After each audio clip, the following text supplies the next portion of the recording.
Okay, let's do it. Hey! Paisanos, it's the Excuse me, princess. Super Show! We've been doing this for a year now. How are you feeling, John? I feel like it's been a long morning. Yes. All right. So, Welcome back to the Excuse Me Princess Super Show. I'm Aaron, I'm John. and we continue our year-long journey now. Yeah, we're watching and reviewing and riffing on and sharing trivia about the Super Mario Bros. Super Show and the Legend of Zelda cartoon in air date order. And we just found out that there's a better way to watch it.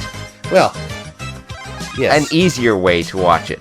Because if you do want to watch the episodes we're watching, first of all, they're legally available on the Wild Brain Superheroes YouTube channel. Amazon Prime Video. And you can buy the DVDs if you want, but, you know, they just kind of look okay on a shelf. But there is a YouTube channel that has restored versions of the episodes that use various footage sources to restore them basically to the way they were when they aired, including commercial bumpers if they've been cut, putting the cover song back in seamlessly. That's bass. Oh, and I think it restores the old Deke logo away from the Wild Brain and HasLab and all the different logos that have been plastered on the show over the years. And the other thing that does is it lists the show for both Mario and The Legend of Zelda in air date order. Yeah, it includes both shows in the order that we're watching them in. So that's pretty nice. The only thing we lose by watching that version is that we don't hear the crappy replacement music and then hear the good cover song later. We just hear the cover song where it was, which is fine, because at this point it doesn't take much imagination to guess what the cover song replacement music is. It's usually My Karubi from Mario 3. Or that annoying barking one. Oh, God. Man, when we get to Mario 3 and we hear that, there's going to be hell to pay. If we get to Mario 3. Oh, we're getting to Mario 3. But, before we get to Mario 3, we've got 30-something more episodes of this. Yeah. So if you're wanting to join along on watching the show on YouTube at that secret YouTube channel. Well, it's not a secret. The YouTube, just search Super Mario Bros. Super Show Restored, and you'll get to the playlist.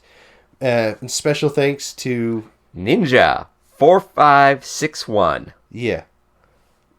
So, that might be what we end up using from now on. We'll see. We decided to try it out for our 1-year anniversary just to see what it was like, whether or not the picture quality was better, which it wasn't. No.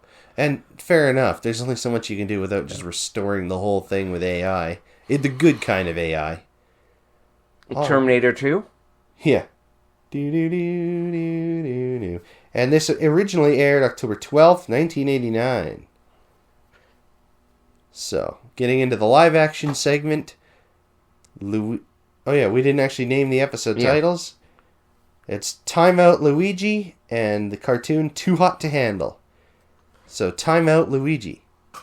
So, we start off, and Luigi is playing Duck Hunt. He is. Or Hogan's Alley. No, he says, take that, you duck.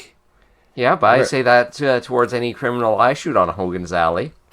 Like that toy machine gun I had as a kid that you'd hold down the trigger and it would make machine gun noises, and then when you let go of the trigger, it would say, "Stop! Drop your gun!" As if you just spent 20 minutes filling them with warning shots. To be fair, if I got 20 minutes worth of warning shots, I would drop my gun. I don't think I ever had to replace the batteries in that thing. Yeah, your parents probably did. They probably took the battery out. Well, they had a bad habit of buying me annoying toys because they didn't know. Yeah. It's okay. Oh. And if you want to buy us annoying toys, you can do so by liking, commenting, and subscribing on our YouTube channel. Yeah. Give us 5 stars on your podcatcher of choice. Oh. So anyway, they're playing Duck Hunt. Only Luigi is playing Duck Hunt. Oh, yeah, but Mario's there. He comes in from the stairs, I thought. Okay. He was just on the other end of the couch, but he was out of frame. because immediately we pan to the left because someone else is wandering in from the pipe maze. Or void, the pipe void. Pipe maze is a different place. Yes. And that person is Angelica. Of... whatchamacallit. I actually accidentally went away from that. Oh, yeah. Her quote-unquote organization. Yes. Like, Spooky and Eerie... something, Gizmos and Gadgets Incorporated. Yes. One of those. Anyway, she's kind of dressed up, if you'll pardon the expression, a bit gypsy-like. And she wants to sell them like a crystal ball. Yes. $15. It's got a 99 and 1/10 accuracy or something. Yeah. Mysterious sales person for Weird and Spooky Gadgets Incorporated. Okay. But they don't want something that accurate. They want it 100% accurate. Mm-hmm. What was the next thing that she offered? Oh, yes. Portrait that ages while they remain the same age. Yeah. Which Mario would be interested in if it was more in sync to where they already are. Yeah. And then finally just offering a regular pocket watch. Or a wristwatch. Wristwatch. Self-winding. No, it's not. Luigi asks, is it self-winding, waterproof, and shock-resistant? She says, who needs all that when it's eerie and... Spooky, or whatever. Yeah. For $10. And he's like, yeah. How about 5? And she counters with 7, then he counters with 4. Yeah. I'll throw in... I don't know, eerie came out. She said, it was... spooky and mysterious, and she said, I'll throw in eerie for $7. But yeah, Luigi talks her down to $4, and she takes it and goes back to the void. Yes. From whence she came.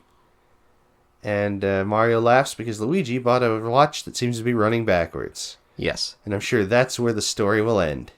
We cut to the cartoon, never to return. Until we return. Yeah, returning from the cartoon. Yes. We learned that things have not been going well.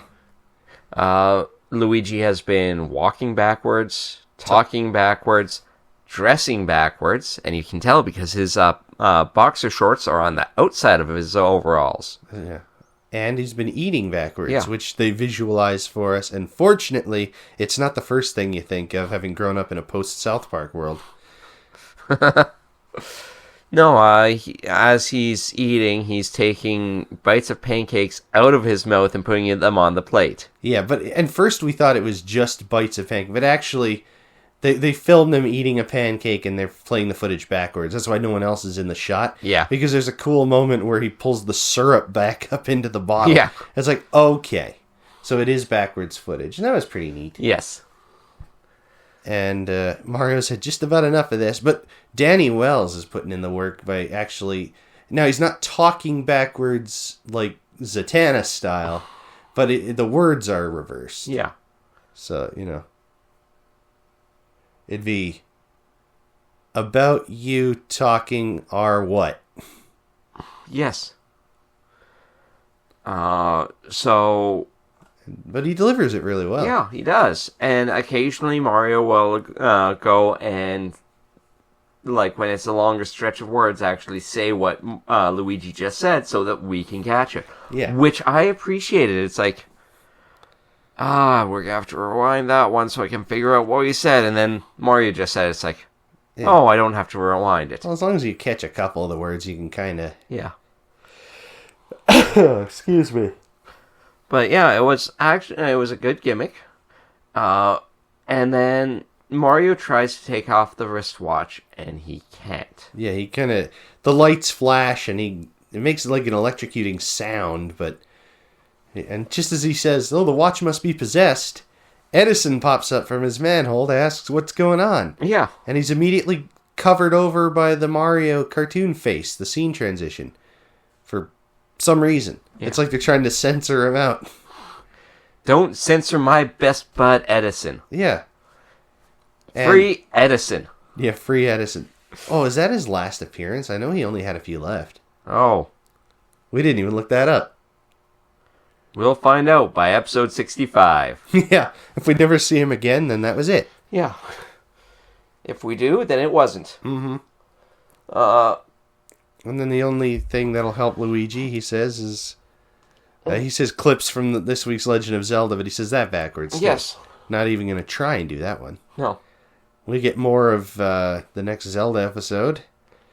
We've seen most of it now, as always. Yes, so now we don't have to watch the next Legend of Zelda episode. We'll just record off of what we've seen so far. Yeah. Which is basically, we've seen all the setup. We don't know how it starts and ends. I'm pretty sure it ends with, that's where the castle collapses around the Triforce of Power. And Zelda is trying to go for it, but Link saves her in time. All I'll say is I don't remember it that way. I think it actually goes a little different direction. But, so, does Angelica just appear again? Yeah, she comes back, and Mario asks her to take the watch back. And she will, for $10. So she's now made $14 off of a watch she still has. Yeah, which you get the feeling that was the plan all along. Yes. And it turns out to get Luigi to take the watch off, you just have to say, "Don't give me the watch." Yeah. And he immediately does it. And then for the Do the Mario, they did it really well. Yeah, they recorded the Until Next Time Everybody Do the Mario, but actually played it in reverse, like, backmasked. Yes. Well, not backmasked, because there's not a hidden message in there, but you know what I mean. The actual audio, and maybe the footage, is reversed. And I think we'll drop a clip of that in here, just because it sounds neat. Yeah. No, No, we'll drop a real clip.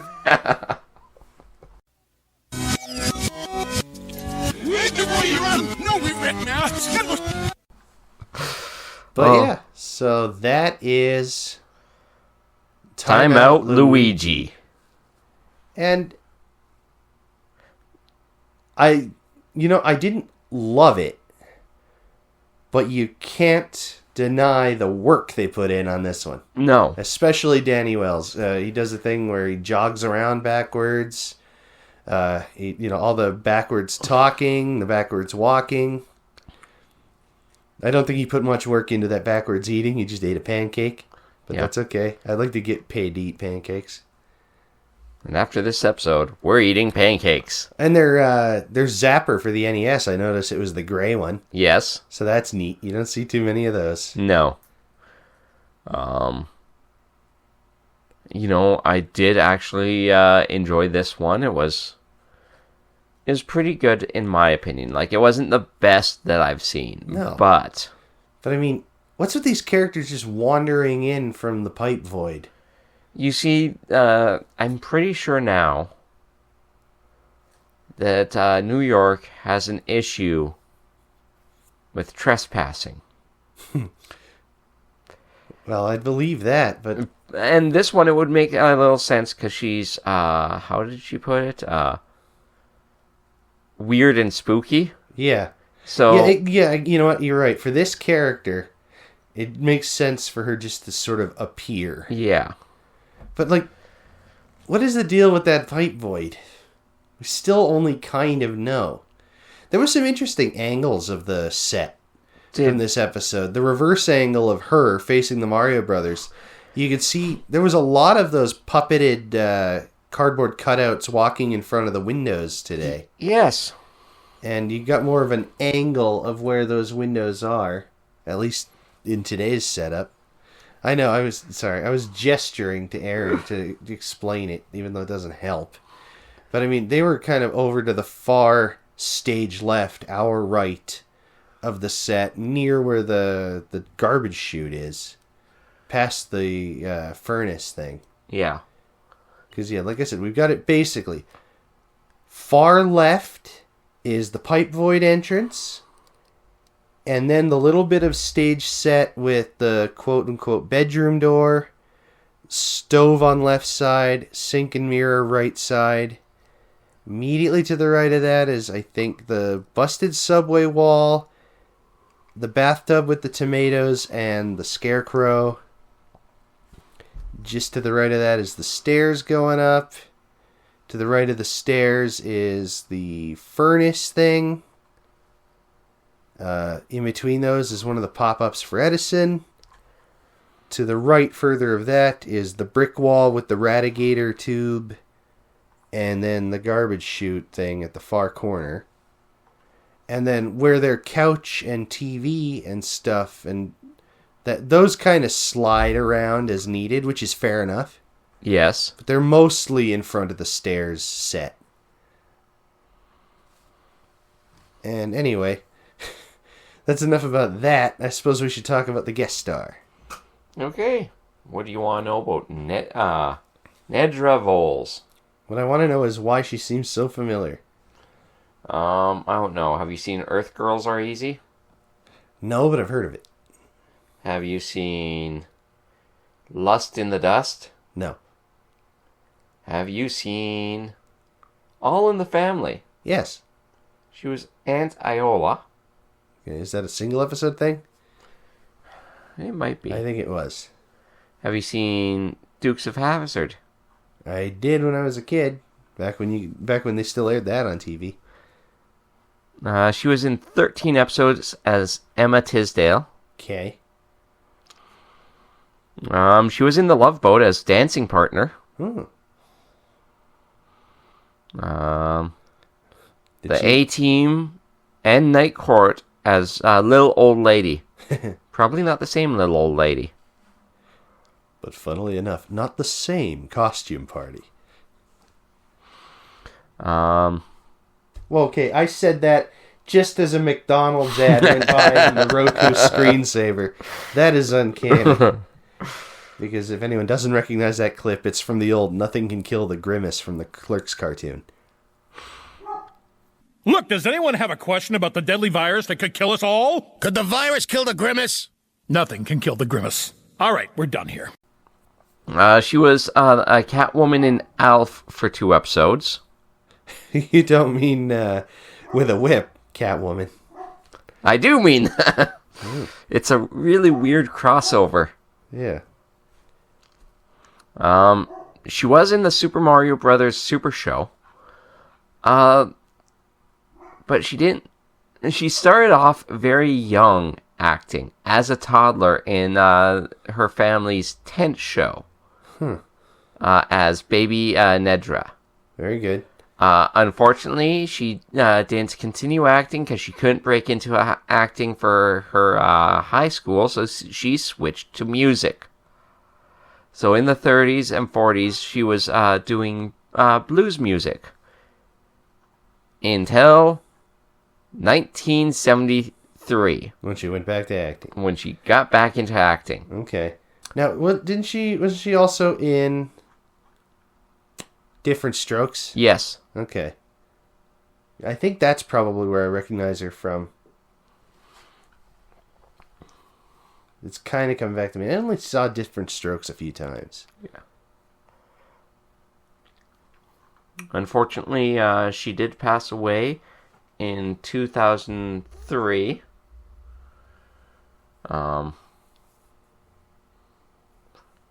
She was 94 at the time. Dang. So, lived a long life. Unfortunately, passed away from Alzheimer's. Uh-huh. Well, considering she was 80-something when she filmed this. Yeah. I thought she did well. She did. Just, kind of a walk-on.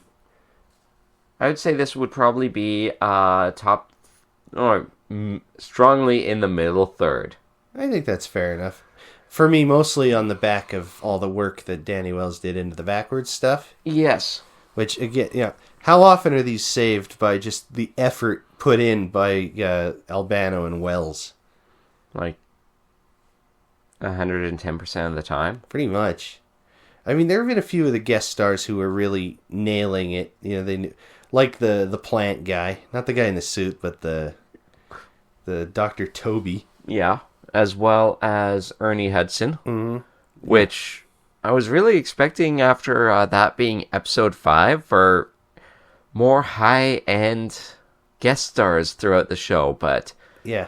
So far, it's been him, and only him, who has been... What about Elvira? Okay, fine. I mean, not in terms of performance, but in terms of renown. Yeah, fair. I mean, Old Man Winkle, whatever, was freaking Mr. Roper. Yeah. Jefferson's. He was on the Jeffersons once, but no. Three's Company hadn't been off the air that long. Yeah, fair. But, you're right. But again... And then there's magic. Yeah, and then there's magic. But no, but again, you got to remember, the ones that are linked with the Zelda episodes were filmed last. So word probably got around a little more for celebrities who wanted to up their, It's the usual, I want to show up in a thing that my kids are going to like for an easy paycheck. It's win-win. Yes. And then they didn't get paid because the show went under. I don't know, I think it was... Everyone got paid. Yeah, the show was a 65-episode package, bought, signed, sealed, delivered. It was never going to get renewed. It just got replaced with a different Mario cartoon by the same people. Yes. All right. But yeah, I think that's a fair assessment of that. Is it potentially time? Are you ready to get hooked on the brothers? I am. Even if it's getting a little hot in here. Well, evil Koopa and his troopers are up to misbehaving. They kidnapped the Princess Mushroom Land, needs saving. Abusing and confusing, everybody discovers they can't help but be hooked on the brothers.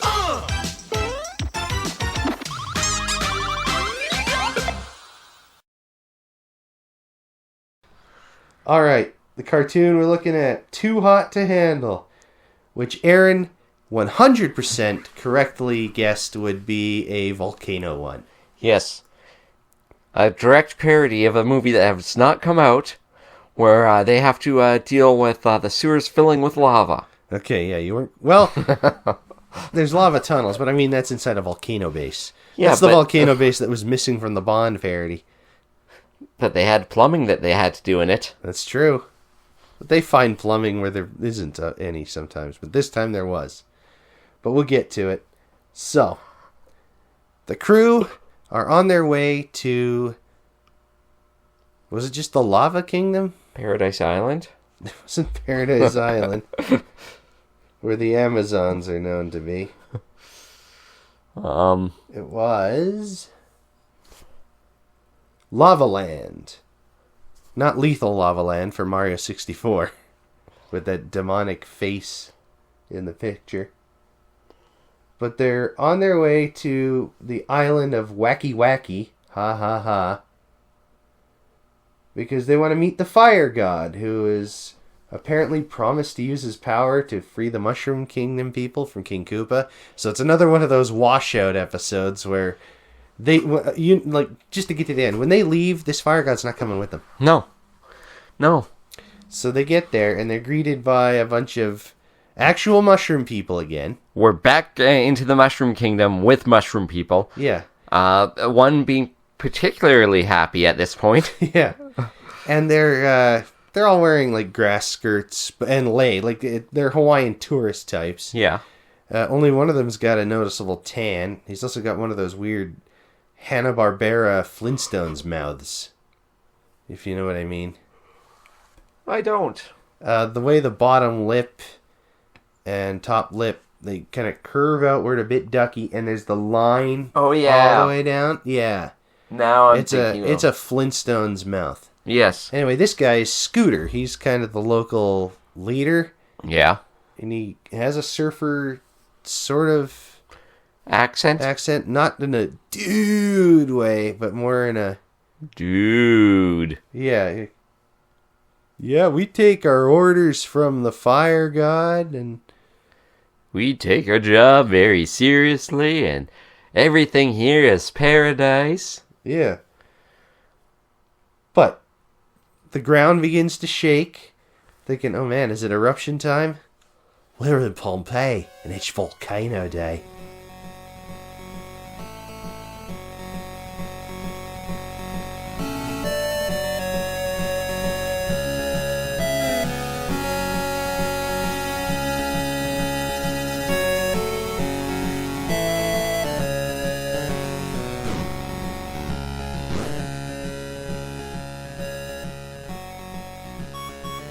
But no, it's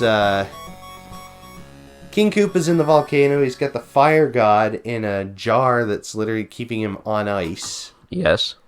And he and a fry guy are running a machine that causes eruptions and will eventually cause causes the earthquakes and will cause an eruption because Koopa's been impersonating the fire god and orders them to throw the princess into the volcano or he's gonna burn down the island. Remember, it's only blasphemy if you don't already capture the fire god. What is a god to a non-believer? Do you believe now? Yeah, no, now Mario immediately points out, that's not your fire god, that's King Koopa. I'd know that voice anywhere. But unfortunately, the Scooter and the others are so indoctrinated that they have no choice but to throw the others in a pit and tie up the princess and start slowly carrying her up to the mouth of the volcano. Yes. And they are going to be in trouble for this treason. Yes. Because we've learned the princess will put her foot down. Yeah. Especially in Renaissance era France. With bleeding eyes. Yeah, oh man. But the Marios and Toad have no trouble getting out. Mario gets on the... they make a... Human chain. Yeah. Human Toad, human chain. Human totem pole. And Mario crouches for a few seconds before jumping, so it's a Mario 2 powered jump, which is fair enough.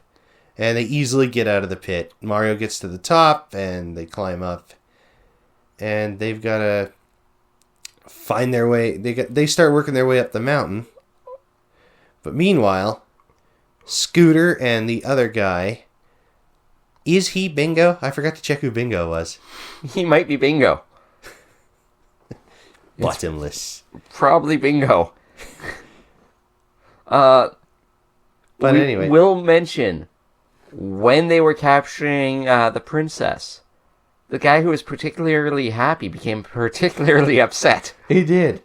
They get that mouth on him. Yeah. They love drawing at least one mushroom guy with that mouth. They're all related. Yeah, Bingo is the other guy who was with Scooter to chuck the princess in the pit.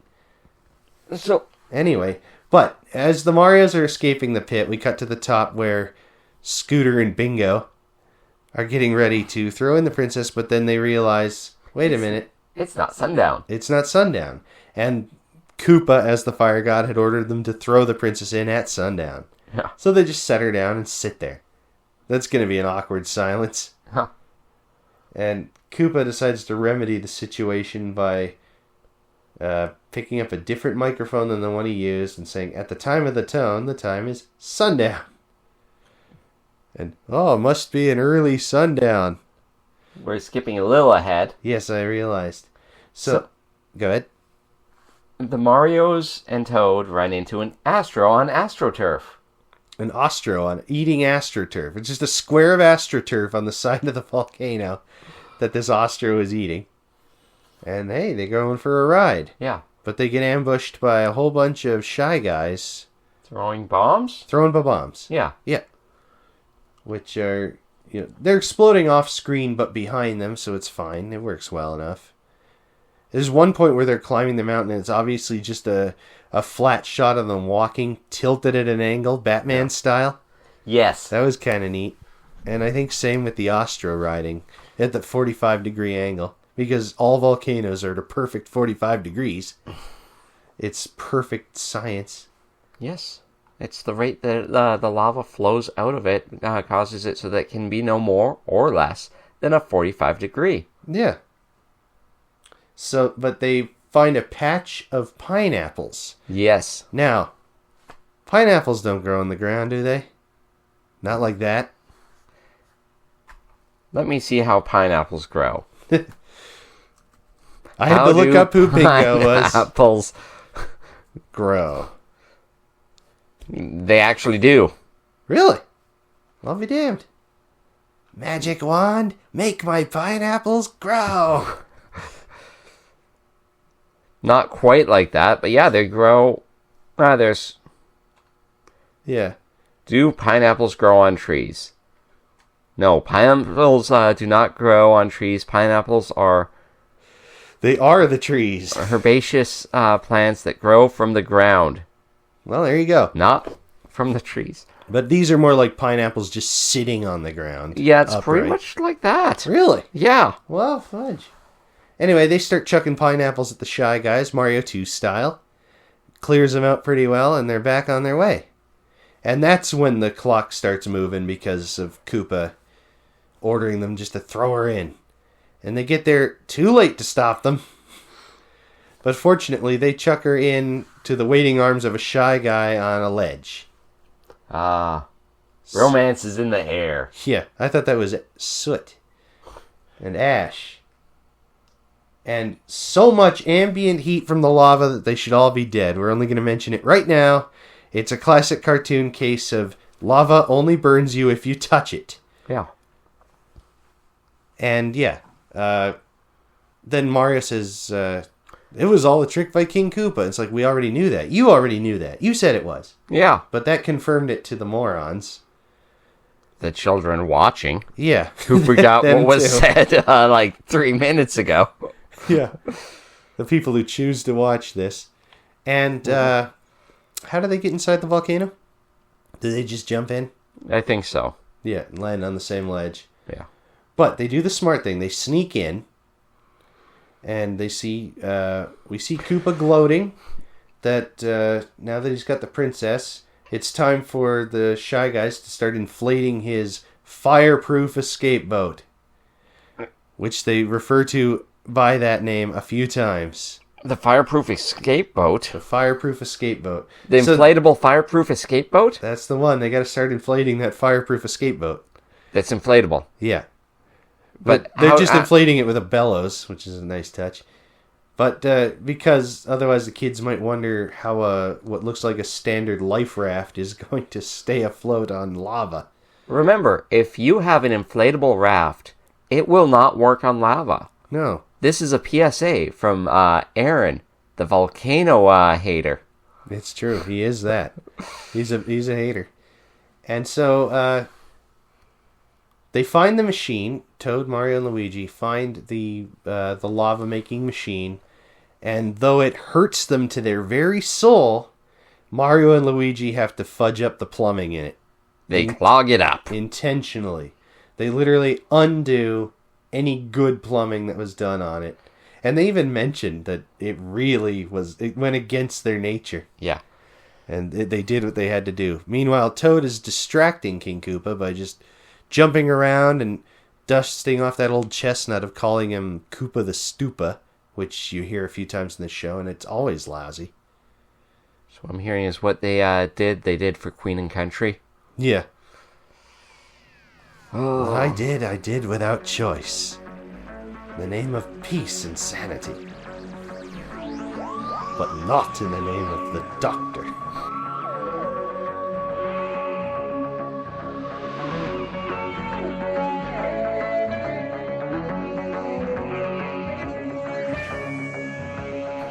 Sorry, I'm in a Doctor Who mood today. Anyway, the Toad's been captured, and he's going to chuck him in. He says, when I catch you, you're going to be a creamed mushroom. Which, I get it, like the soup, but, With the history of this show, yeah, and Koopa and Cream, yeah. Nestle Koopa and Cream Bar. don't touch that. Hershey. Fuck. Anyway, so in between here, Mario and Luigi hide in the inflatable boat, the lava-proof boat raft, and Fry Guy tells Koopa what happened, that the Marios have done that, and Koopa's at this point he's getting really tired of the Marios ruining his good plans. His plans. Oh, yeah, and there's another instance of that where someone insults Koopa and he thanks them because he likes being called bad things. Yeah. He gets a bit of a... Never mind. He has a little bit of a humiliation kink. No, that was not quite what I was going to say. But I think Koopa was going to go and undo their undoing. Yes. And they start heading towards the fireproof lifeboat. Yeah, and he's going to just leave the thing on overload, basically. Yeah. But the Marios are already in it, and they throw out the rubber rings on ropes. One that trips King Koopa, and Mario pulls that, and it sends the princess flying. Into the life raft, and Toad flying. No, well, he just drops Toad to leave him behind. Remember, he just lets him go before he trips. And then, Toad's cornered by lava, but they throw another ring and just lasso him with it, which is a neat little touch. Because, we thought, is this the end of Toad? Find out next week on the Excuse Me Princess Super Show. It's not. They rescued him. Oh. But come back next week anyway. It's a Zelda episode. And we need all the viewers we can for those, apparently. Anyway, I'm not bitter. Yeah, so if you enjoy these episodes and not the Zelda episodes, please let us know. Comment, email us. Send us off a message on X, Facebook, Instagram, Blue Sky. Yeah. All of those. So they ride the raft down the lava flow that's erupting from the malfunctioning machine while leaving the princess... Well, leaving King Koopa and Fry Guy to outrace the lava, and we don't know where the Shy Guys are, presumably burnt to a crisp. They're a dime a dozen. He can replace them. Yeah. He sells them for... The Koopa jumps... Yeah, Koopa... Well, those are snippets, but yeah. Koopa sells his minions to warring armies. Yeah, to feuding dudes. Yeah, feuding dudes. Koopa jumps down a tunnel to escape. The Fry Guy talks about how he abandoned him. We're wondering why the Fry Guy is even bothered by lava, considering he's a little fireman in sunglasses. It's his sunglasses. Must be. They're fireproof, not lava-proof. Last time we saw a Fry Guy, he was working as someone who leans on you for a bookie. Because of Toad's gambling debts. I wonder if those have been paid off yet. I think so. I think that through line ended with when Toad won the Great BMX race, or they just dismantled the whole thing, however that happened. But they ride down a waterfall of lava, and that's it. They survive. Yeah. Scooter and Bingo apologize for their attempted regicide. Yes. And the princess has them hauled away in chains to the guillotine. For treason. Is how the episode should have ended. Yeah. Instead, they have a spaghetti luau. Did we mention the fire god? The actual fire god at all? Oh, yeah. Yeah. This is one of those things where... He looks like a guy. Yeah, he looks like a guy. He looks like a tourist. Yeah. He's a bearded big guy in shorts and a Hawaiian shirt. And for most of the episode, he doesn't talk. For all of the episode, he doesn't talk. He doesn't talk at all. He's stuck in a jar. Yeah. And then when he's on out... ice. On ice. Because there's an ice cube thing. Block, yeah. Underneath him. Yeah. But then at the end, he's shown up on top making smoke signals that apparently tell the people below that he's okay. And to make the guests spaghetti luau. Yeah. And Mario says, I knew this place was paradise while he eats unsauced spaghetti. And then smoke comes out of... Well, it could be.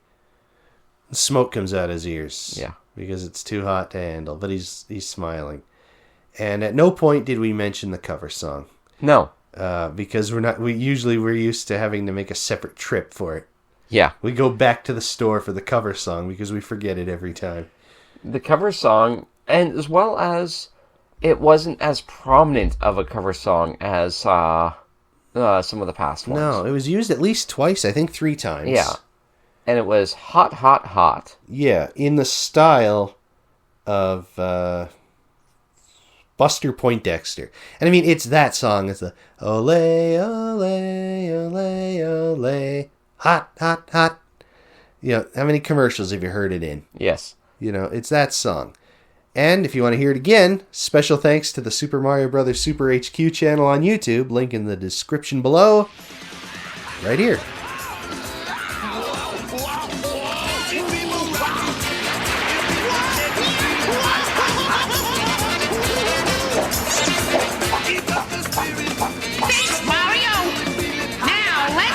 this lava boat really works!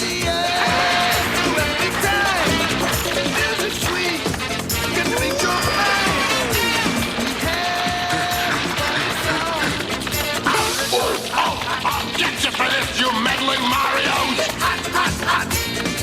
I'm the Koopa! Great! Koopa walked out and left me to face the heat!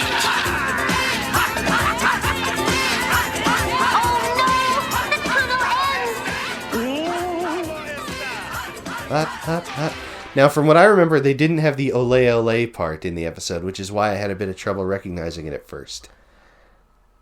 But it didn't take away from anything. It wasn't a bad cover. No, but not like Secret Agent Man, which was like one of the worst covers. It wasn't prominent enough. No, maybe that's part of the restoration process. Yeah.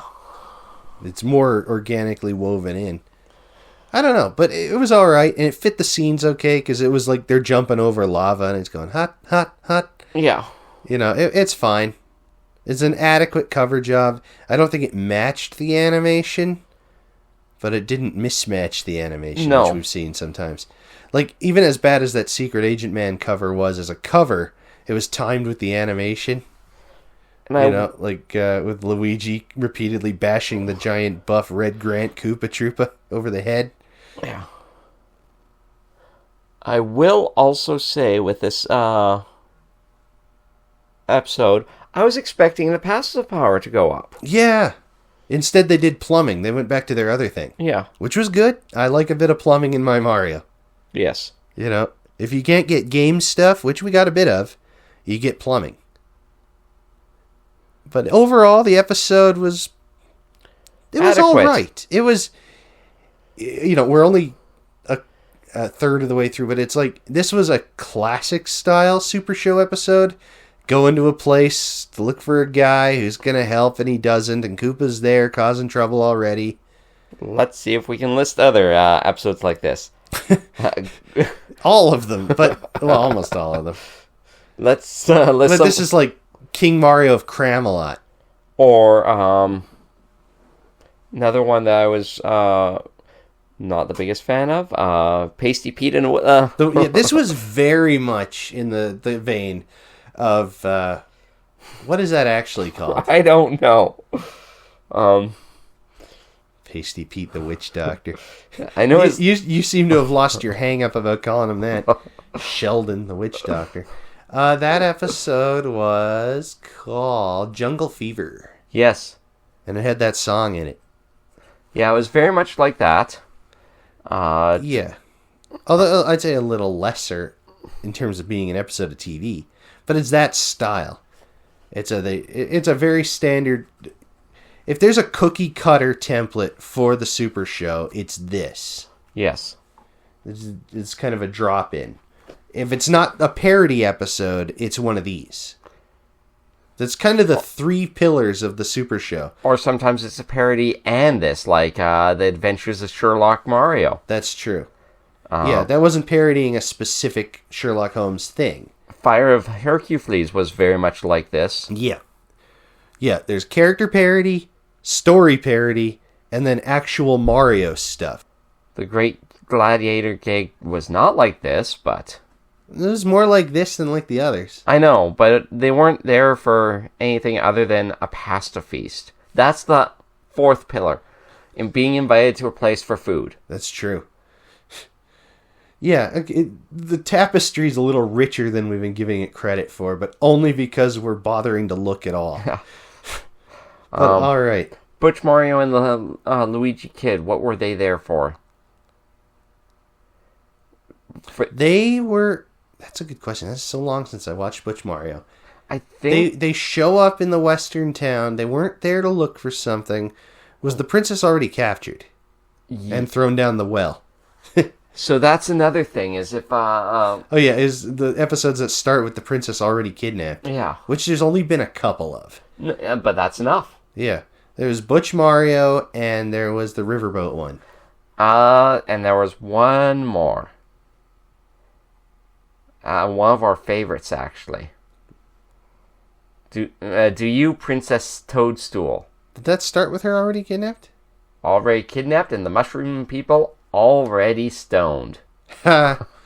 But no, okay. But anyway, so it's one of those. But an okay watch. Breezy enough. Yes. There are no drags, no weird... Well, the Fire God's a little weird, and the Hawaii thing's a little weird. Waki Waki Island, ha. But overall, harmless enough. So to get into the cast... Lou Albano is Mario. Danny Wells is Luigi. And Citizen Number 1. Jeannie Elias is Princess Toadstool. And, quote, lady. Because I think there was at least one noticeably female mushroom character who probably said something. Just as part of the background chatter. John Stalker as Toad, Fry Guy, and Citizen Number 2. Ooh. And Harvey Atkin as King Koopa, Citizens Number 3 and 4, and Bingo. Who's Bingo? That's Bluey's little sister, the orange one. Oh. Yeah. No, Bingo was the other guy who was going to kill the princess and commit high treason. And then we also, coming up from the additional VA pool again, is Greg Morton. He plays Scooter, the main regicide guy. Citizens Number 5 and 6. And we didn't mention it before when he's shown up, because he was previously the Quirks, and I think the Pidgets. Yeah. And we've mentioned him before. He's also listed as a voice director for the show. Now, I don't know if he's the voice director all the time or just for some episodes, but it's worth noting. Yes. Because he's one of the few pieces of staff on the show that it's worth paying attention to, besides, hero of the show, Dan Riva. Is he the guy that does the woo woo woo? Yes. Yes, he's the guy who does the Star Wars in 30 seconds and puts his hands to the side of his head to do Yoda. It's a great... He also does that for Lord of the Rings, which was a funny one. Oh, Frodo. Oh, Sam. Frodo. What, Sam? Oh. But yeah, so he's in there again. Lore or filler?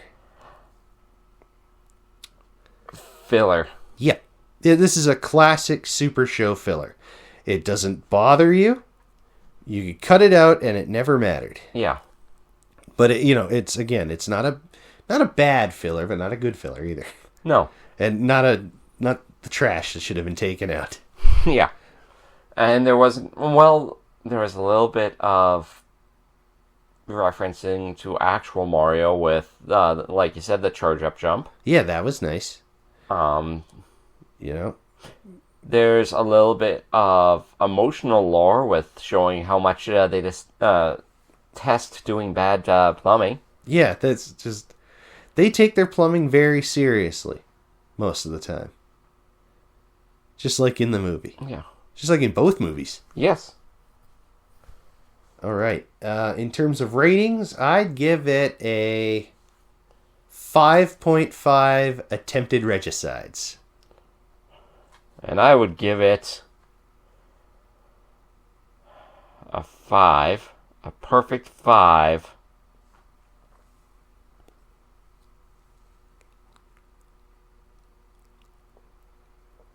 Hold for dramatic effect.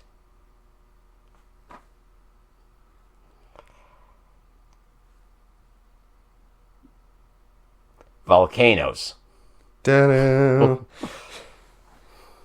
Out of a possible 10. Yeah. Which is a nightmare scenario. All right. Hey, before it's letter time, let's take a minute to announce just a little special announcement. Hey, John, you know what I'm sick of? What's that, Aaron? Explaining what the Excuse Me Princess Super Show is all about.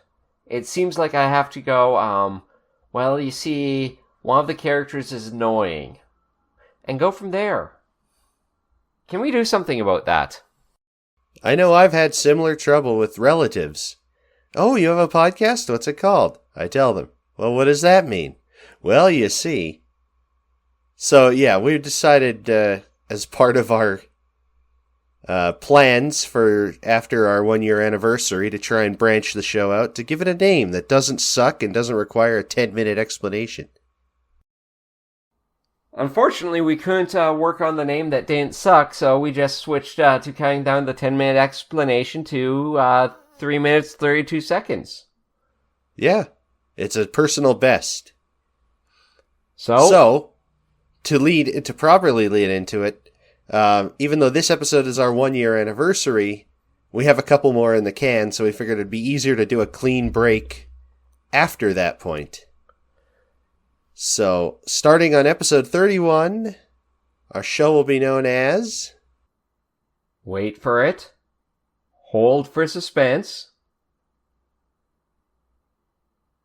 Okay, John, you can tell them. The Animated Arcade, which we couldn't believe no one had already taken. So, good news, that's us. We're the Animated Arcade. Bad news, it's still us. Worst news, we're still doing the Super Show and Legend of Zelda in air date order. Yeah, we're not cutting anything. The show's going to be mostly identical. We got a nice catchy new theme tune lined up, although we'll still use the Mario and Zelda music where appropriate. And yeah, we'll just continue our trek down the Super Show. And then from there, though, we've opened ourselves up. We don't necessarily have to stick with Mario right off the bat, although, we might.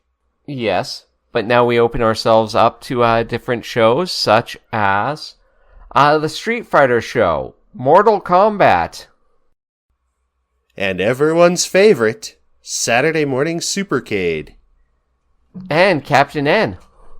Yeah, nobody's favorite. Yes. But we can always dabble into Captain S. We could do that, even though it's not a cartoon. No. We can only stretch our credibility so far.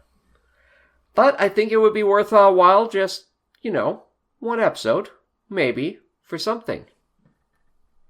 But I think you've been waiting long enough, pleasant viewers, and Cole, who has been slacking. So the TLDR, we're changing the name of the show starting in episode 31. It's going to have new art, new music, and all of our social media handles are going to be changing. We'll be changing all the links in the description. So if you are paying attention and you look at your phone and you realize, wait a minute, I'm subscribed to a podcast I've never heard of, at least try and remember that we warned you. Yes, because the doors are open, the machines are on free play, so let's step into the Animated Arcade. Or something like that. No, I think that's about perfect.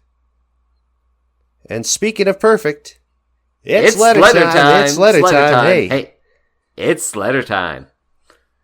Hey. Hey, you have to admit that was pretty good. I admit nothing. Oh, so let's start off with comments, because we have a few. None from any of the Coles, because apparently Italy was more important. Than friendship. Than whatever freaking hell he was going through with the Disco Cole comments.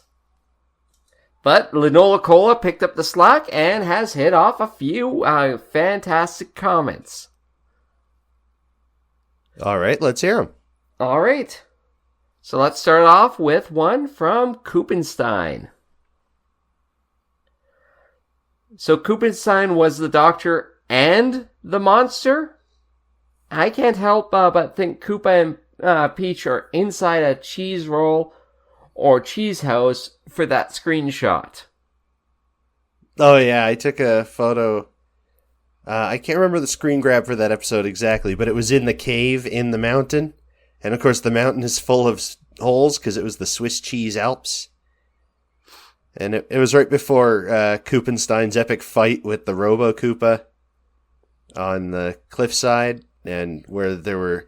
Okay, we were wrong. There were some 3/4 views of Koopenstein, but there weren't a lot of them. And all the shots they recycled the most were the side-on and front-on views, which is why they stuck in our memory. Oh. Because I was getting the screenshots for the thumbnail. I was like, wait a minute. I guess I was wrong. Oh, well. Now, so are you saying that you got a screenshot of a puckering cheese chasm? I'm not saying that. Okay, good. On to the next Linola Cola comment. Surf rock guitar and the spy genre are like the Reese's peanut butter cup that best encapsulates 60s pop culture. I agree. However, that cover was still garbage. Yeah, although the instrumentation wasn't terrible. The vocals were. Yes, they were. And yeah, Secret Agent Man is a favorite of mine from childhood. I used to listen to 60s rock stations in Edmonton. Back when they had some. They weren't all talk radio. But anyway, and it's funny Wait. Aren't we talk radio? Yeah, but we didn't replace something better. Unless you count free time.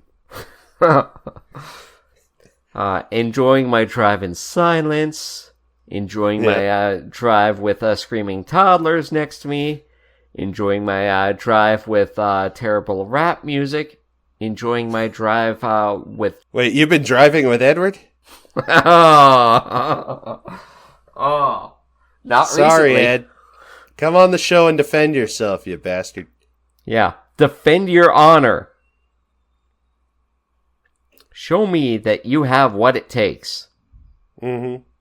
But yeah, no, that Secret Agent Man, the theme was intentionally evocative of the Bond theme. Which is funny because it was actually an American theme for a British show. But like all good TV imports, you want to give it your own theme song so you can sell that theme song. Yes. Now that we're done talking about Secret Agent Man, on to the shorts. And still with Linola Cola. Oh, if only we got a 90s cartoon based on Doom. John, how would you do that? That's an interesting question. The ground rules, we're going to assume it's Deke. So it'd be very much like the Mario show. I'm trying not to rip off that Homestar Runner Strongvat email that has a segue about bad video game cartoons from back in the day. But it'd be something along the lines of, if they play it straight, then they would definitely be aliens and not demons. Doom Guy would have a name, but it wouldn't be the name from those books. It'd be something stupid. Or a pun. Yeah. Devlin Doom Jr. And all of his guns would shoot laser blasts, and if we're lucky, the demons would dissolve into pixels, which would be alright. I always like a good pixel dissolve when they had to draw it by hand or superimpose it really, really badly. What's that? Another Shy Guy on fire? The music would be terrible, or it would be great. If it's a Deke cartoon, there's half a chance they'll use a bit of the game music in there. So imagine a Doom rap set over E1 M1. Or, hear me out, they do what they did with Super Show and use covers that can't be used. They barely did that with the Super Show. I know, but a new cover each week to go with the Doom action scene. Yeah, it's kind of like the first-person scene from the Dwayne Johnson Doom movie. Every episode there's a 1-minute first-person shooter scene, and it's set to a cover of... Well, let's see, a lot of the Doom music was based off real metal songs, so maybe covers of those metal songs. Which, again, would be precluded from the DVD. Yes. And there would be an extensive group of people who put way too much effort into releasing it for free on YouTube. Thanks again, the Super Mario HQ Super Show. Super Center. Super whatever. I don't even try to correct you anymore. Good. I just go with it. Special thanks as always to the Super Mario Bros. Super HQ channel on YouTube. Link in the description below for the cover song. And now we have to add another cover song right here. Yeah. I'll just let's see if I still got my kazoo over here from when I did the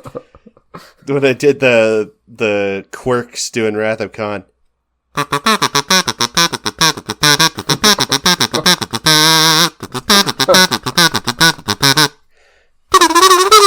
And so on. Yeah. That's a project for later. Also, I apologize for the clipping. I'm seeing it on my computer and it is obscene. Fortunately, our new equipment that we'll also be starting episode 31 with won't have that problem. As far as we know. As well as some unique buttons for us to use. Yeah, we're going to step into true podcaster territory and have 4, count them, 4 sound effect or music buttons. So either expect like applause and cricket chirps, or maybe we'll just take some lazy way out with our editing and have the Hooked on the Brothers transition on one of them. On all 4 of them. On all 4 of them. Oh. One button is just the no. That sounds terrible. You know, I really should have attached the episodes or the shorts that I got these comments from. Because the next comment, I forgot exactly what it is, but it is another Linola Cola, so they will be able to tell us. I honestly think this and the Thriller cover might be the best real-world songs in the Super Mario Super Show. Oh man, yeah, what is that from? I gotta know. So I can disagree with it. On all parts of it? Well, at least some. Oh, let me see. Hold for suspense. What else is coming with the new show? Not much, really. It's more of an evolution. I'm kind of thinking of it as season 2. Electric Boogaloo? That's the one. And what's season 3? Good question. That would be when we have actual money and we move into permanent recording spaces instead of whichever of our tables we can use. Fair. Let's see. So it wouldn't have been... It would have had to have been fairly Weird recent. Science. You wouldn't... Okay. That was a good cover, actually. Yes, that actually got me back into listening to Weird Science. I thought you were going to say it got you back into listening to Oingo Boingo. No. But you did do a fantastic job on Batman. I was going to say Batman. It's Danny Elfman who did Batman. Yes. And technically he composed the theme for The Simpsons. Nice. Yeah. Well, moving on to our first comment. When we weren't able to record TikTok or YouTube short or anything like that, because John's the man behind the curtain, and he was sick, and I don't care enough to come home from a vacation to try to piece something together. Mm-hmm. Linola Cola let us know that Mario Odyssey is over 9,000. What? 9,000? There's no way that can be right. It's 1,006. What? Really? Yeah, kick his ass. Oh boy. Wait, I had the scouter on upside down. It's over 9,000. Rah. Oh, Sorry. Good old Team 4-star. yeah. And don't say that we don't go back through and read comments from past episodes that were placed after we record, because this is from our first YouTube short. Nobody said that. Not that you know of. I've been I hiding didn't the even truth from say you. that. Oh, okay. Fair enough. Well, I mean, I didn't know you were getting married until I was at your wedding. Yeah, and you still did a great job. I fitted you for your suit and told you it was to be the best man. I thought you were just telling me I was, such a swell guy. I mean that too, but I also said you're a swell guy, but you're also my best man. Yes. Okay, I see where the confusion has happened. You're an idiot. Hello? Hello. Sorry, you cut out there and I didn't hear what you said. Good. Because how we're doing this, Aaron and I record separately on our computers, but we're just talking on our phones, and I lost him there for a second. And I was just calling him an idiot. Oh, very good. But back to short 1. Nicole Agert gets dirty. KD You can't hear Holden- it, but I'm raising my eyebrows. Oh, I felt it. That's what makes me the best man. Not anymore, it doesn't. I'm in a silly mood today. I had supper tonight. I won't tell you what I had for supper. That was great. Was John it knows. analogous to a liquid lunch? It was! First prize. Anyway, the comment, Aaron. Well, I've lost interest now. Oh, very good. But I see that Katie Holden on episode 1, short one. E1S1. Yes. Responded to the short with LMAO. Wait, isn't this technically short 2? Yeah, that's right. Yeah, the second short. Yeah, it's the second short. The first one is Being stalked. You get it? Bleh. Oh. LMAO. The nice thing about... Go ahead. LMAO, for anyone who is okay with this, why were we okay with this? That's a very good question. It's true. We weren't. When you're a kid, you'd watch people get slimed and stuff, and it either didn't bother you or bothered you in a way you didn't understand until later in life. Or sometimes it didn't bother you the first time, then bothered you the next time, or vice versa. Or sometimes you just didn't like the idea of it because the texture seems gross. Mm-hmm. But I mean, we grew up in Canada, birthplace of you can't do that on television. Well, you can. It'll just cost you. Yeah. We can and we did. And then we sold it to Nickelodeon and reduced some of our national debt. When do we get our kickback from the National Film Board of Canada for playing Log Driver's Waltz in the last episode? We owe them $25. Oh. And we go burling down the white water. That's another 25. Damn it. Oh. I keep forgetting that national pride is only for the rich. Oh. The rich and the lawbreakers. So Breaking the rich... law. I thought you were setting us up. I thought that was a layup. That was a T-ball. No. I was going the other way. I was right. seeing if you would fall for it, and you did, like a sucker. You know who's not a sucker? Dr. Derp. I know he listens to this show. Yeah. All right, we're a few he also letters listens behind. to Jump on the Batwagon. That's true. We're a few letters behind from the good doctor, but we got a double bill today that'll get us 2/3 of the way there. This is the part where I lean away from the microphone and clear my throat because I'm still a teeny bit sick. All right. On Her Majesty's Sewer Service /9001, A Mario Odyssey, or Not That Mario Odyssey. Ha. A pleasant morrow, John and Aaron. Don't forget your license to eat pasta. The Blue Danube is starting to play. Thoughts on 9001, A Mario Odyssey. You ever see 2001, A Space Odyssey? I only saw it for the first time last November. It's an interesting film, to be sure.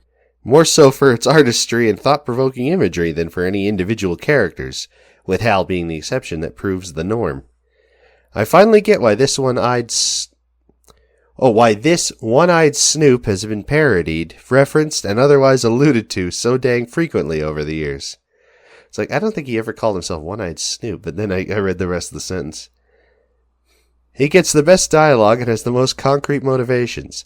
Not to mention his segment is the least esoteric part of the film with a more conventional Among Us-like story. Yeah, I always... Okay, pop quiz, Aaron. What was your favorite HAL 9000 reference from a cartoon or whatever you saw as a kid?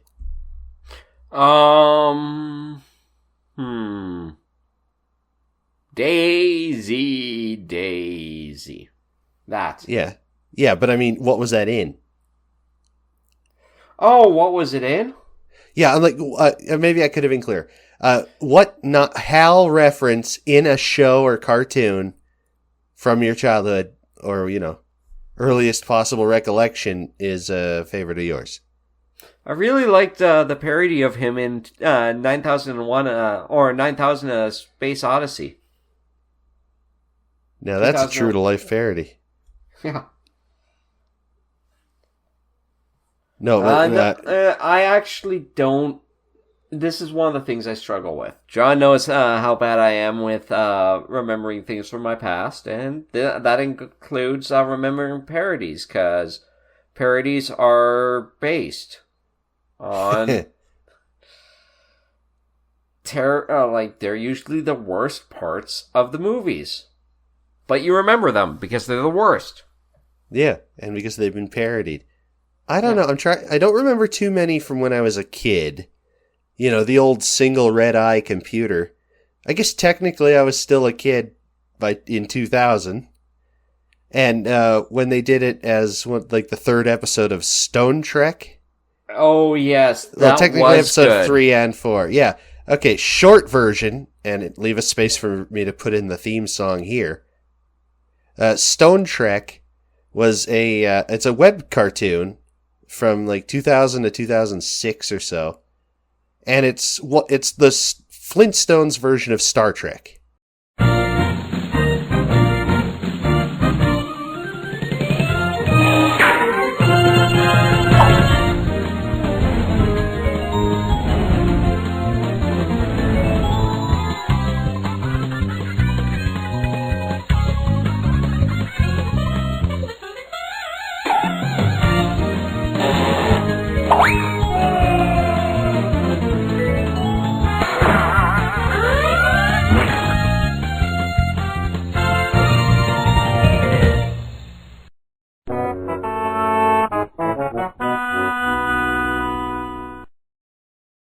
All right, Spock.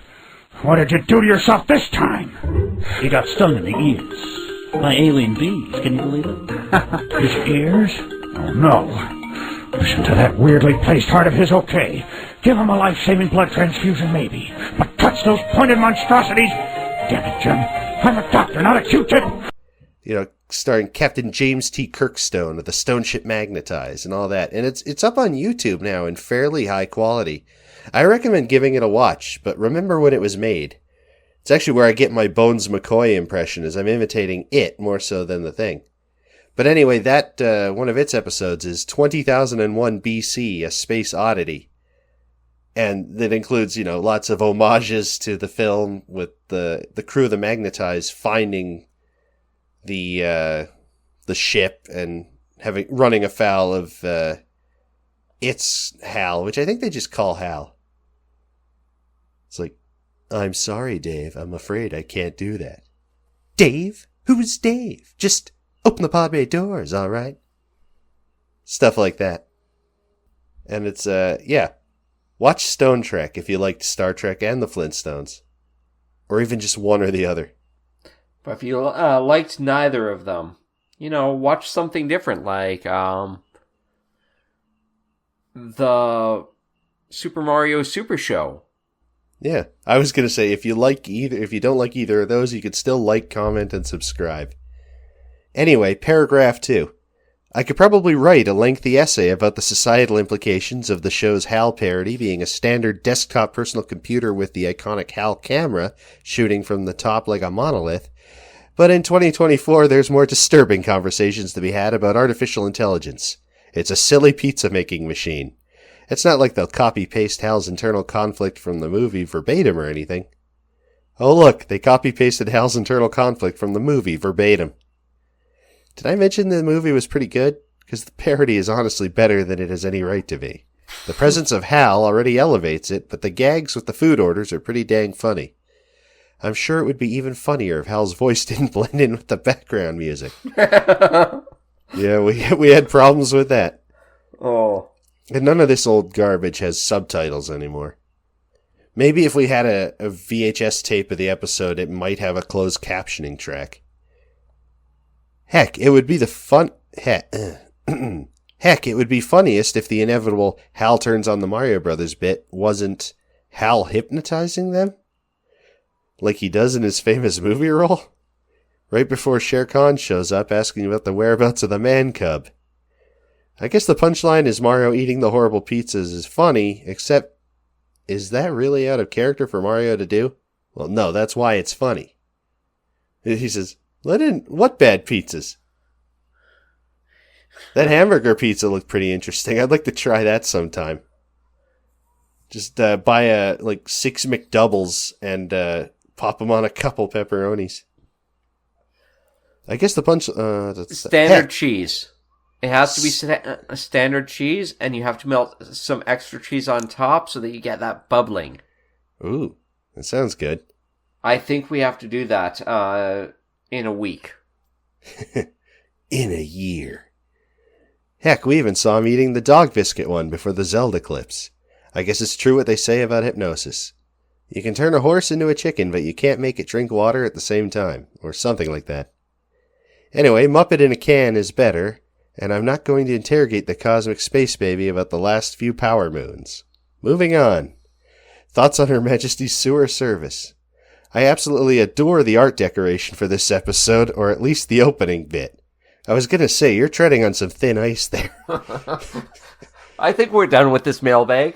Yeah, goodbye. It's incredibly impressionistic in a way that feels appropriate for a Bond parody. Yeah, the backgrounds were good, except for Koopa's lair, which I could not parse out. It also foreshadows Dan Reba's work on Batman.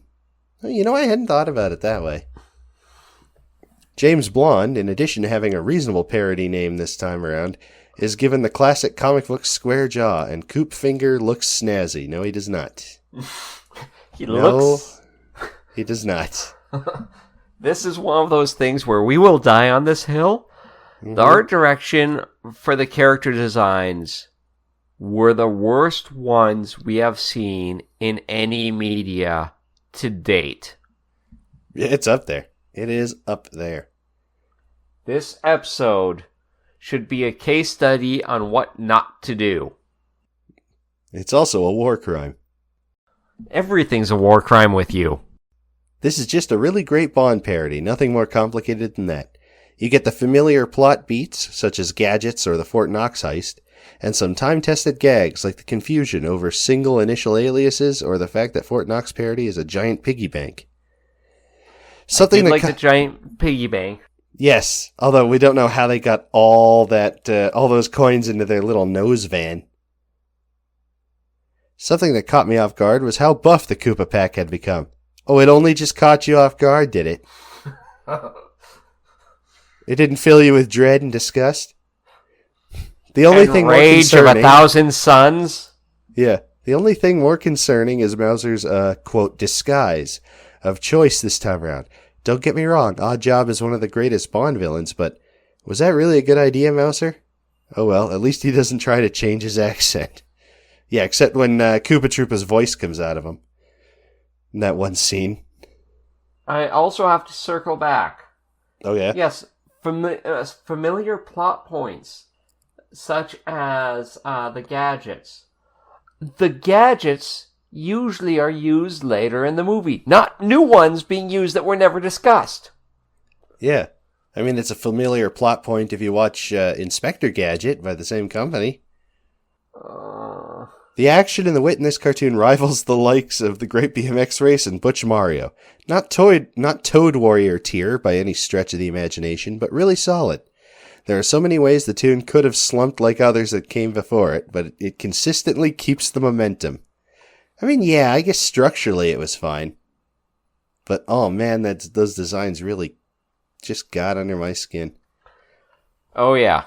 I, for one, am relieved to see Koopa threaten the brothers with a game show instead of whatever the heck was in Count Koopula. The cover song is the obvious choice, but a good one. I can never complain about hearing the Perry the Platypus. Oh, yeah.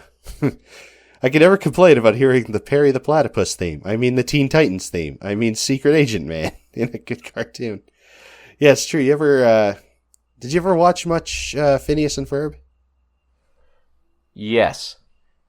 Yeah, whenever they do, Perry the Platypus's theme is a very directly inspired parody of Secret Agent Man. And then Teen Titans has a lot of that surf guitar in it, especially in the full-length version of the song. They even managed to bring back the Vanna White parody for the final fight. Not too bad. This cartoon is held back by the same animation that plagues most of these tunes. But for a Bond parody, it's actually pretty great. It even ends with a bang. Well, compared to... It ends with gas. Yeah. I mean, it ends with Koopas down the drain. Favorite joke. There are a lot of great gags and one-liners here, but my favorite remains Agent N's introduction. Oh. No, not O. N. Books are hip-hop. Hip-hop. The gags may be familiar. No, C's on vacation. The gags may be familiar, but they play really well. Unintentional foreshadowing. Ooh, Mario's Tunnel of a Doom. Tunnel of a Doom? Okay. Very scary, come to think of it. That entire Wheel of Misfortune bit recalls Mario Party nonsense like Chance Time. 42 to date. Well, I won't argue with that. MVP of the episode, not Vanna White and Agent N and the HAL 9000. It's HAL 9001, Holmes. Updated top 5. Honestly, the James Bond parody... I'm really losing it. Honestly, the James Bond parody takes the number 2 Mario cartoon spot for me after Toad Warrior. Wow. My current Yop 10 is as follows. White Knight, Toad Warrior, Sing for the Unicorn, Kiss and Tell, On Her Majesty's Sewer Service, Slime Busters, Stars in Their Eyes, Butch Mario and the Luigi Kid, The Great BMX Race, and Do You, Princess, Take This Koopa? Question of the week. What kind of car would you use on spy missions, and what kind of arsenal would it boast? Personally, I can make do with a 2010 RAV4 outfitted with oil slicks and a custard pie launcher from the back tire. Romance is a brewing next time, and I fear there are more love potions involved. Someone's got to have to investigate that. See you next time. Okay, what's your spy car, Aaron? Cable repair van and just surveillance. How long does it take to deliver a pizza? No, and that's why it's cable repair. Yeah.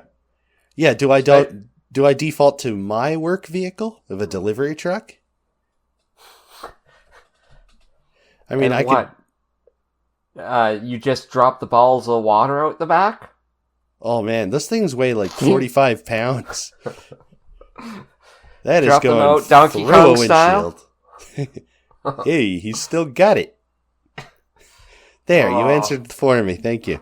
All right, and we'll do another Dr. Derp one. I know we're running long, but the further behind we get, the harder it is to catch up. Mario and pardon me, Mario and Joliet / Fake Bro or Monty Python's Battletoad Jump Scare. Ooh, I like that. Hey, John and Aaron, a strange episode we have today. Let's tune in. Thoughts on Fake Bro. Wait a minute, this isn't Captain Lou Albano is missing? It would appear I know, right? it would appear that the controversial air date order scrambled the placement of that live-action segment. Basically, Lou Albano was originally aired with both Mario and Joliet and a later episode, but for re-airings, and I assume DVD releases, Fake Bro was included. In other words, if we go by the controversial air date order, this would be the very last part of the show. Yeah, it's true. It kind of would, yes, technically. So where he gets that line, Aaron, is from Jump on the Batwagon. They watched the DCAU in the controversial air date order to experience the show the way that children did in the 1990s. Oh. Which the main thing is, you'll alternate between episodes of New Batman Adventures and Superman and eventually Batman Beyond, all at the same time. And weird stuff like Cat in the Claw Part 1 being the first episode of BTAS that aired, and then Cat in the Claw Part 2 airing 2 weeks later with a different episode airing between them. Oh. Yeah, and I think the 2 parts of Robin's Reckoning are split up as well, if I remember, with a Bad Penguin episode.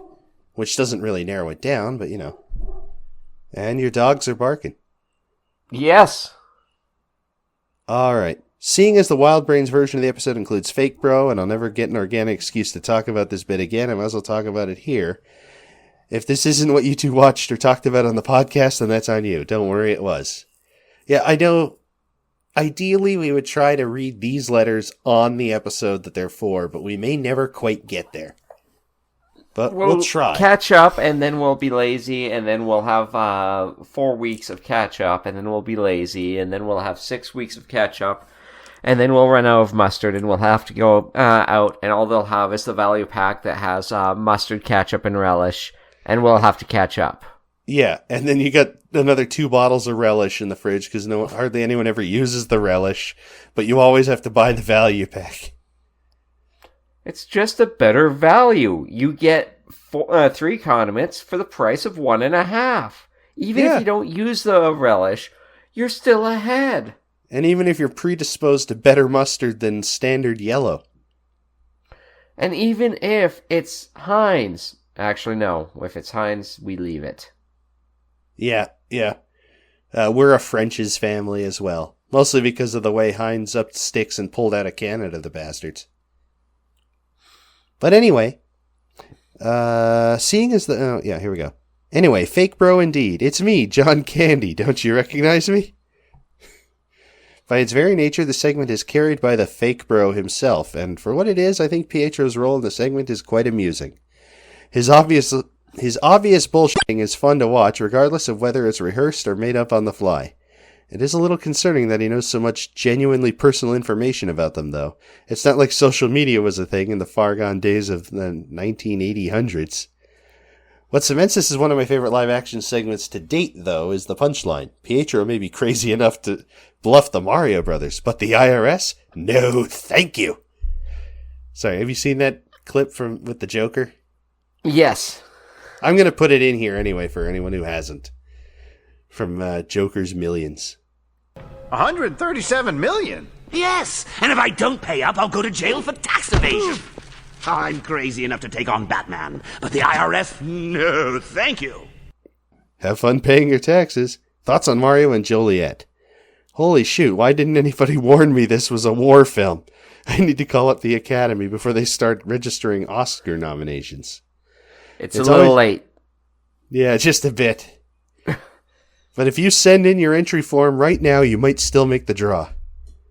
It's always interesting to see Mario enemies in scenarios where they don't work for Bowser.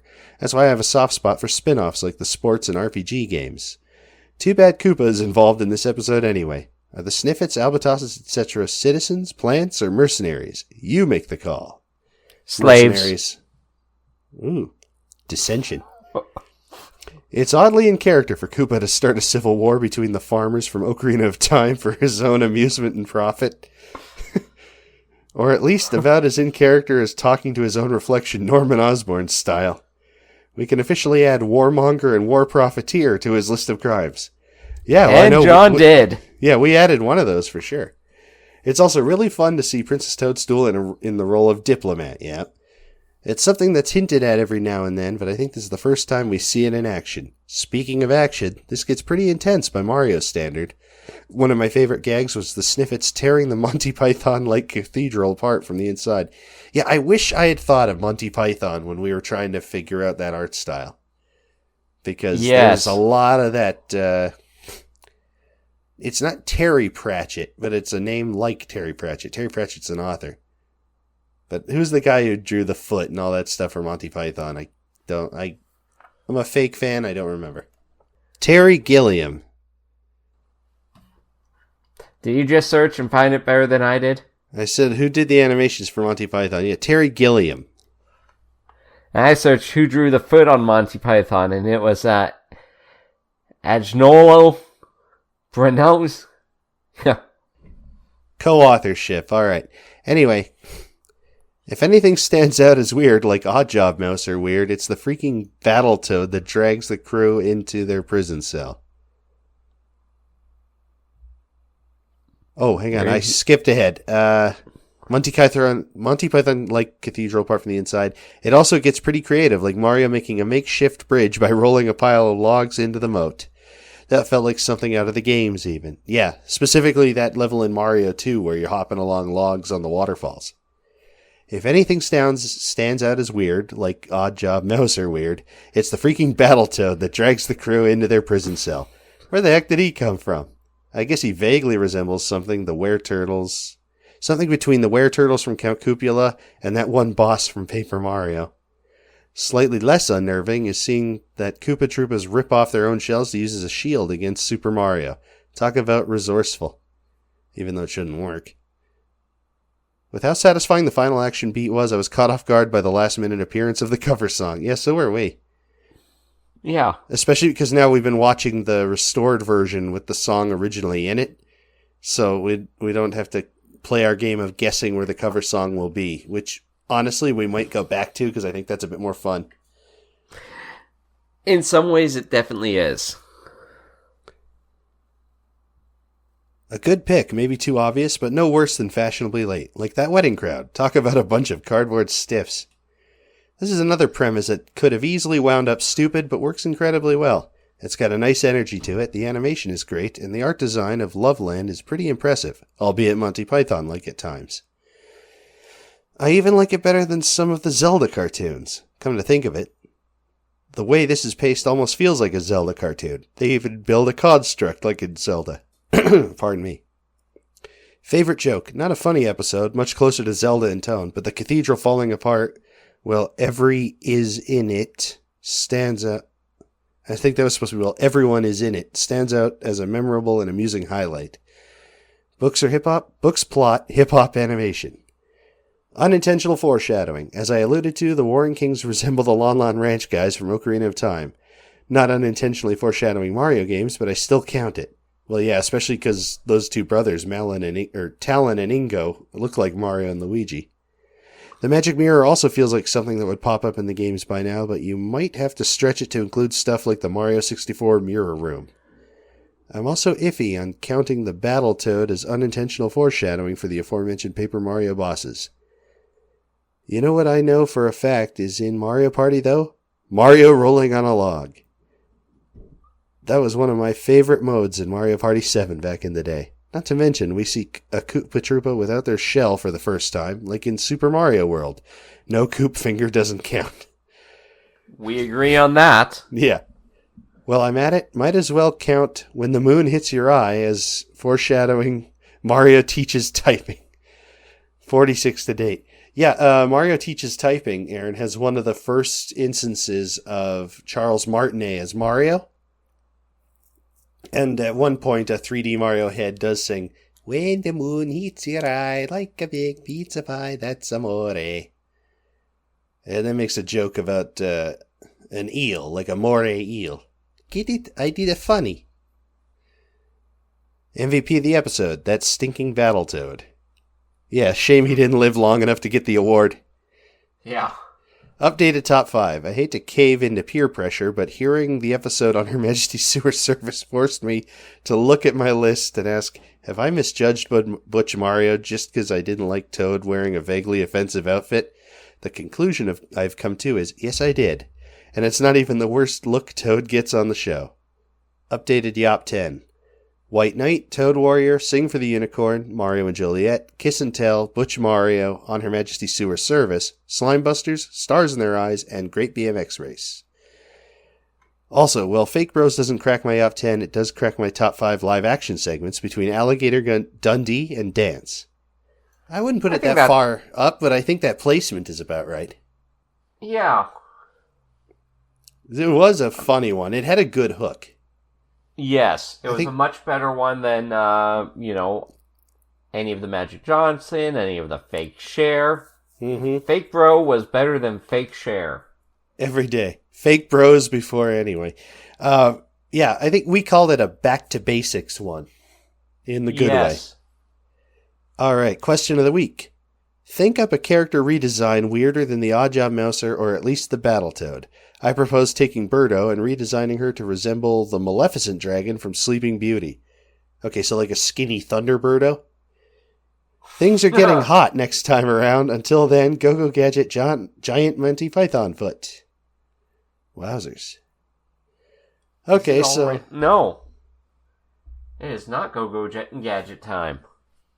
Spoilers. How do you mean? Go-Go Gadget, Oh, I get it. Never mind. The spoiler for me that was already ruined. Yeah, that's spoiler. Yeah, that's spoiler. Pardon me. I thought this was alluding to what next episode was. That's 10 episodes away, that is. Yeah. It's not even that much of a spoiler. I think that's probably one of the most famous live-action parts of the show. But we're still not going to directly mention it. Yeah. Think up of a character redesign weirder than Oddjob Mouser. Pardon me. Let's see. It's hard to know because we still got half of this show left to see what it gives us. I know. So we'll limit it to characters that are on the Super Show. Okay. So let's say they were doing a parody of... I'm looking around in my office here. Let's see, a parody of Dove Soap, a parody of Baked Beans, a parody of USB cords, a parody of... My beloved DVD of the Beatles on Ed Sullivan. So let's say they were doing a parody of the Beatles. Help? Oh, yeah. And the Koopa crew are designed to be that Eastern cult that's chasing Ringo to get the ring back. That would be fairly... Well, to be honest, that's basically, design-wise, unless things got really twisted, that would be, Mario's Magic Carpet. Oh! Yeah. Yeah, I know what you're talking about. But what would the cover song be? Oh, yeah. Yeah, it's the and Mario... You can't say help. It's Mario, Luigi, Toad, and the Princess as the Beatles. But like the Yellow Submarine Beatles. Oh. And Toad is designed so that it would have more human face. Like the blonde. James Blonde. Oh yeah, they're like wearing Beatles masks. Ugh, don't like that. Toad would be Ringo though. So that'd be alright. The voice I can't do with the voice I certainly can. Yeah, it's a little off track, but the cover song, if we're doing Yellow Submarine, besides a blues cover song of Yellow Submarine. Oh, that'd be interesting. Yeah, that could work. I think a Beatles cover was too expensive for them even then. Yeah. Okay, what about you? Although we kind of workshopped that one together. Oh, character redesign weirder than Oddjob Mouser. Yeah, and his example was stretching a Birdo out into like the dragon from Sleeping Beauty that Maleficent turns into. With all the powers of hell. So warped proportions are not off the table. I am going to go Over I'm there. going to create a new episode based off of current IPs, but IPs that were around back then, so it's not 100% out of touch. Oh, like how Unreasonable. X-Men 97 had cameos from mutants from the 2000s? I was actually going very, very closely with that, with X-Men. Oh, okay. Go on. I was going to go with an X-Men parody. Cool. With them being recruited into a school with Xavier, but... The school for gifted plumbers. Yeah. But Koopa would be Magneto, but being able to control sewer water. Again with the sewer water. I can't say sewage on this show. I'm pretty sure it's illegal. We're the future, Princess, not them. They no longer matter. Oh. It's funny because my wife and I just recently watched through the first 3 X-Men movies again. Oh, nice. Yeah. It was really good, but... so that would be Koopa. Toad would be one of the Koopa Troopas.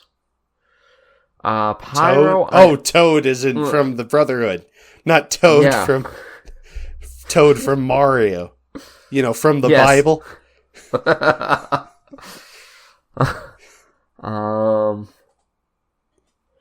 Mouser would be Mystique. Ooh. 2000s Mystique, like that. or can he at least wear the white dress?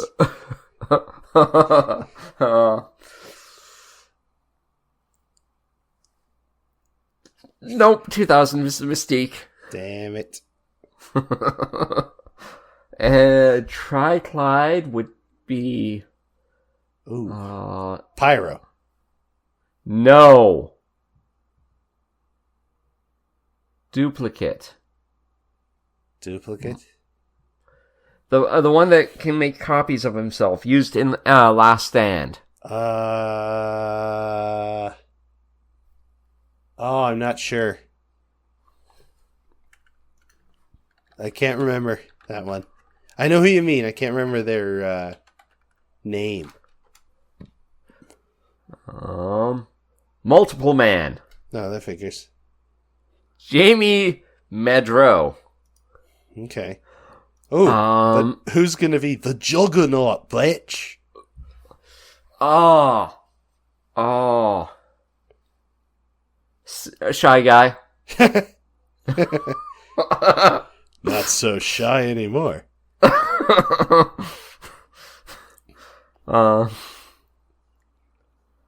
Let's see. The next Mario would be Cyclops.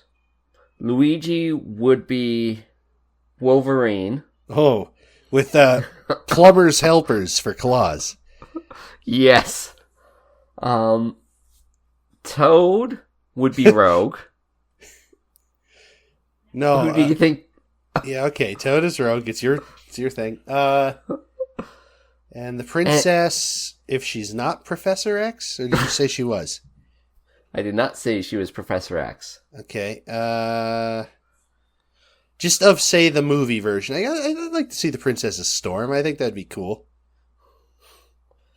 Oh. Or Jubilee. Yes. She wasn't in the movies except for cameos, but you know. By the time they realized that Kitty Pryde was a viable character, they realized her actress was expensive. Yes. Until Days of Future Past, where they figured they can minimize her by having her be a delivery service for Wolverine. Just like all the movies are. What about Deadpool Wolverine? That one, not so much. That's not delivered pizza so much as finding pizza on the side of the road. No, I liked that movie. Although at time of recording, just today, I watched the honest trailer for it, and they were less than kind. I mean, they always are. That's true. Fair points they made. But Yeah. still, it was a funny movie. Okay, I think that's going to wrap it up. With our little tag at the beginning, we're just about at the hour mark. I know, so this might be our first episode that might hit 2 hours. Oh, God help us all. Fair enough. Fair play to anyone who skips the mailbag on rewatches. Also, I will make sure to add a tag for the special announcement, so if you do decide to skip the mailbag, you won't have to skip the special announcement. Yeah, there'll be a separate timestamp for that. So, this is Aaron. I'm John, and back to the episode you are currently listening to. The last, if you're still here, second to final episode of the Excuse Me Princess Super Show as you've known it. So help us, Lord Mario. Or we'll go to hell before we die. If you want to reach out to the show, leave a comment on the YouTube version of the episode.